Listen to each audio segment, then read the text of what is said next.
Allah ya tsare mana ita, domin sha'awa dangi-dangi ce, iri ce daban-daban, da kuma hauka da ake da shi na zamani dangi-dangi. Sha mu roƙi Allah ya raba mu da hauka dangi-dangi. Akwai haukan kwalliya da ake musamman ko mata, akwai hauka taɓin hankali na kwalliya, akwai taɓin hankalin amfani da waya da makamantansu, duka ci hauka ne. Duk masu hankali, masu hankali sun san me wannan ba shi da hankali.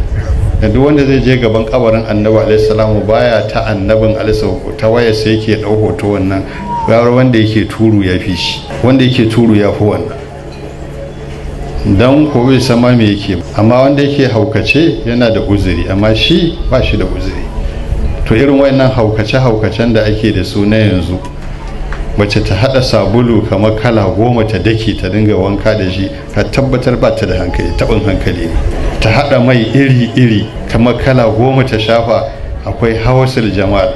To dole a nemi tsare gwada shi mai yin zai dauka hankali ne da shi, zai dauka hankali da shi. Yasa an mahaukaci da yadda kace masa ba da hankali sai kai duka ce ya zaka ce masa ba da hankali, amma mai hankali ya san ba shi da hankali, amma shi ko bai da mahaukacin bane. To don haka irin waɗannan bala'o'i da sai mun nemi tsari a gurin Allah daga su. An ba tsare kai ba za ka gane ba.